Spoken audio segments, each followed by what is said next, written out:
started with having one occasionally with the friends, and then, you start having more, and then you buy your first pack, and then before you know it, you're smoking. 6 months ago, 21-year-old Chris Gallinopoulos decided that his smoking habit was getting out of control. I had tried patches and gum before, and that didn't help much.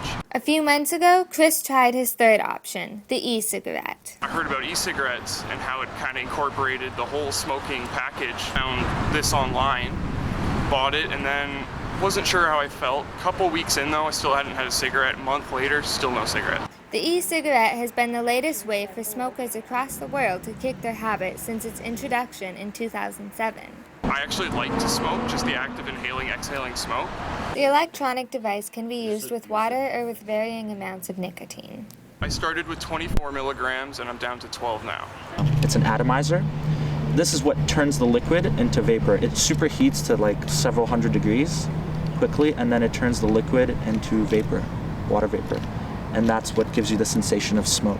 But studies have shown recently that there is actually little research gone into how these mechanisms work.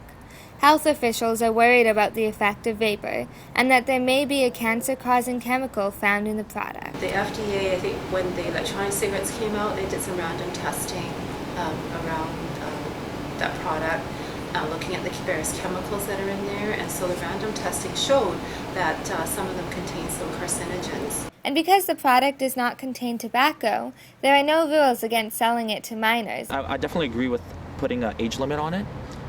I don't feel comfortable if they would sell it to minors. The vapor comes in all different flavors, from root beer, Coca-Cola, to bubblegum. What's your favorite?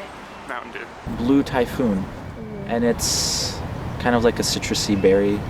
I've been a smoker for 20 years, and I just found the smarter alternative. Blue e-cig. With ads on TV and clips of celebrities enjoying the electronic cigarette, the product is being advertised as the new cool thing. It kind of brings back the issue of normalizing smoking indoors. I definitely get a lot of looks.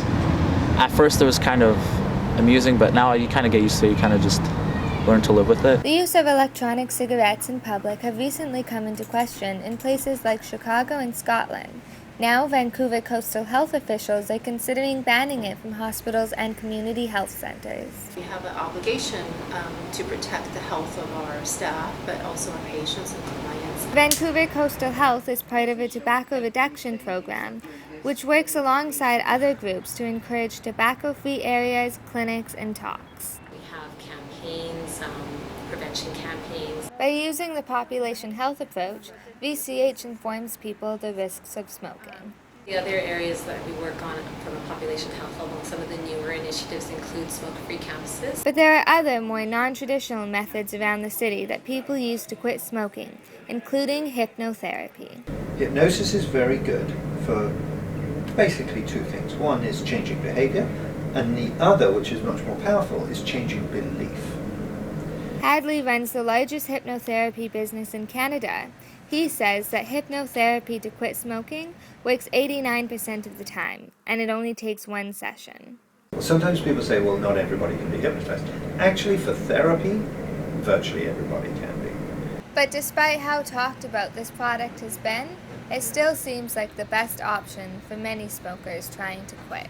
For right now, I think even if there are some negative health benefits, I would still rather have this than smoking cigarettes. For Langara News, I'm Dana Bowen.